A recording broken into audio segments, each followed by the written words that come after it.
This is how I brainwashed myself into success. When I was 17 years old, I was angry, depressed, and I honestly thought something was wrong with me. Now fast forward to today, and my life looks completely different. I have the privilege of speaking on stages around the world like Tony Robbins, run a $100 million company, I fly around on my jet. I even have a best-selling book, but it didn't happen overnight. It took me from the age of 17 up until 26 years old, almost 9 years until I ever made my first $1 million. But it was implementing these habits and rituals into my life that essentially allowed me to brainwash myself into thinking differently, acting differently, and pulling success into my life. Step one is changing your environment. When I was 16, I ended up spending 11 months in a rehab center called Portage. And at the end of the program, they ask us to do an integration plan. It's designed to help build a plan for your life. Who are your friends, your peer groups, where are you going to live, how are you going to do in school, what job are you going to get, how are you going to stay busy so you don't slide yourself back into old patterns and old behaviors. That process was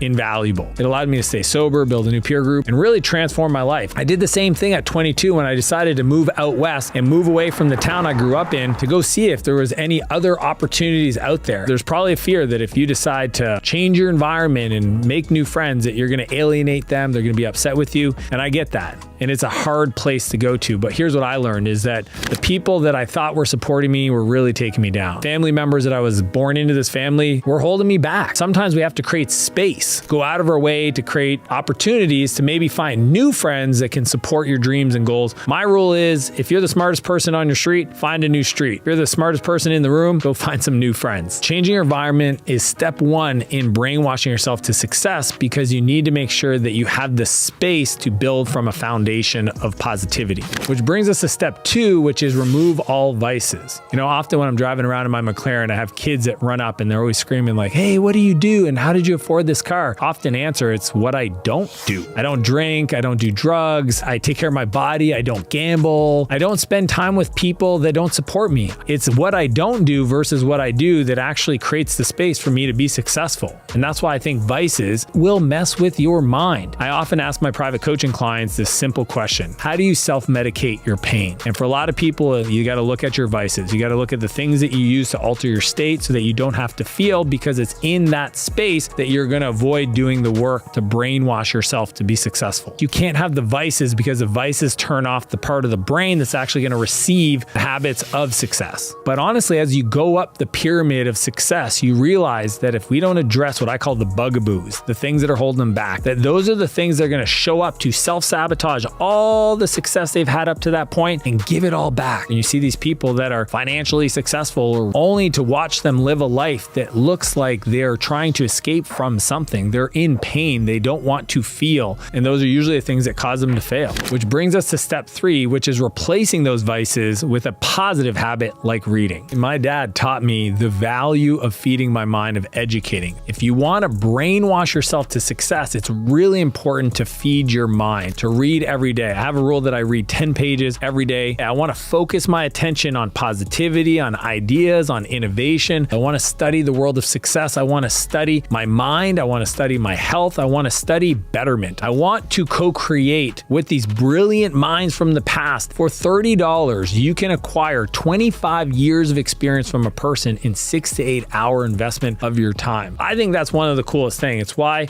I have a minimum 10 pages of reading per day that I do, because the words create our future. We don't actually create our future, we attract our future by focusing on the right things. And for me, getting my mind right, reading those words in that book, visualizing what that's going to look like, I get to pull my future into my life. And that's how I brainwash myself into success using books. And here's the kicker. You don't read books, you should study books. That means highlighting, referencing, trying to teach the concepts to other people, taking a picture, sharing it on social media. That's how I use books to feed my mind. Which brings us to step 4, which is to start journaling. In rehab, one of the processes that we went through was to write down our feelings, write down our beliefs, talk about what was coming up on our minds so that we could kind of analyze our thoughts, to reflect on many years later that I learned the process process of visualizing and writing down goals at 17 years old. Just write down what comes to your mind. What do you believe about something? What are you scared about? Why are you scared about? How old is that fear? Where did that come from? And just continue to audit your thoughts, your words. You'll start to build a self-reflection process. Like for me, that is literally how I've brainwashed myself to success, is by being able to look on a piece of paper what I was thinking and even go back to last year and see the upgrade in my mind. You can actually teach yourself the process of upgrading your mind. One process is I have the list of all my top 12 goals for the year, and I review it 3 times a day. Why? Because I use that as a reflection process to ask myself, where am I at today? What do I want to achieve this year? And am I on pace? What do I need to think about? Who do I need to become to create that future? That is one of the most important processes of journaling, is the self-reflection. What is up with me? Because I don't feel that way, but why would I say those things? So oftentimes, we are not our reality. We are the thoughts that we have. Journaling is one of the strongest ways to brainwash yourself to success. It's like programming your mind. So do 20 minutes every day as a daily habit, which brings us to step 5, which is to take massive imperfect action. One of my life mottos is JFDI, which stands for just effing do it. I have this belief that if something speaks to my soul, I have to take action before I overthink it. We already know the right path. We just got to move towards it as fast as possible. When I got out of rehab, I had a plan. I worked on the plan every day and every night. I took action. That was one of the biggest things when they would report back to us when we do our groups. We always had to share, what did we move forward in our life? People actually know what they got to do. Eat less than you're eating. You probably got to move your body. You probably should read some books. You should get around positive people. A lot of these things are known, but what is the first next action? See, oftentimes we're paralyzed because we haven't been clear about what is the one next action I need to take to actually move things forward. And that is why, for me, brainwashing my mind is making a commitment to the next step. But what is the next logical step to move this outcome forward? And I'm just making a commitment to it. And before I can overthink it, I just move. I take action. And that's why I think that action is one of the best ways for you to brainwash yourself to success. Which brings us to step 6, which is dream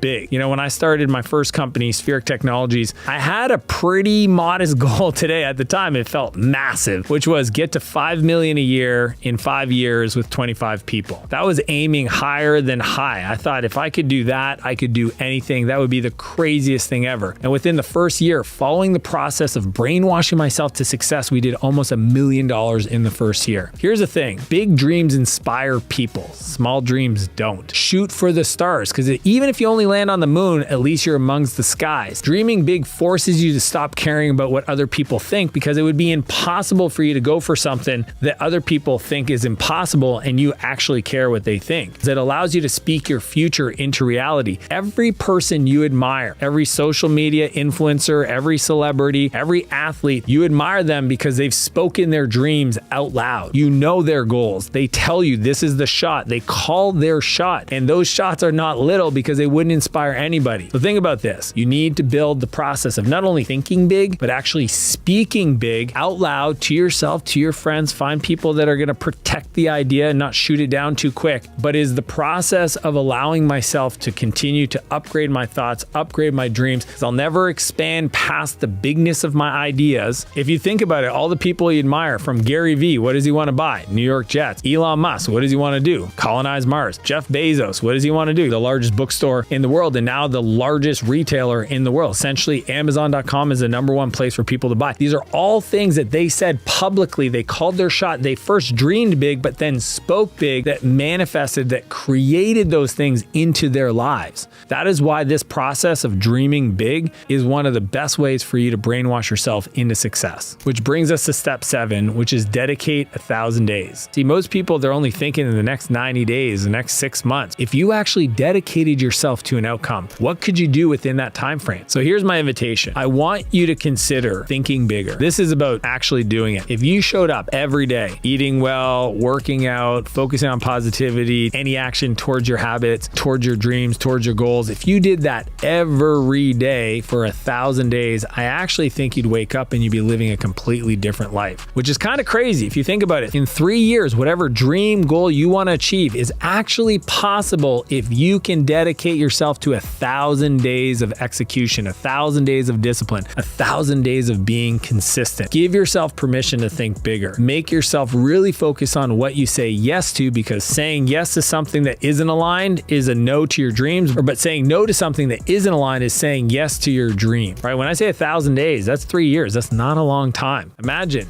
being rich, being healthy, being in an incredible relationship, having an incredible group of friends that you can celebrate life with. Those are all things that are available to you on the other side of showing up every day for you, for your dreams, for your family. If you're that person, you're going to stand out so much quicker. See, the work instills the worth. So when you show up and you do the work, you're telling yourself that you're worth it. And that is why, for me, dedicating myself to at least 1,000 days for change and anything meaningful in my life is how I brainwash myself into success. If you want to learn the 8 habits that are keeping you poor, click the link and I'll see you on the other side.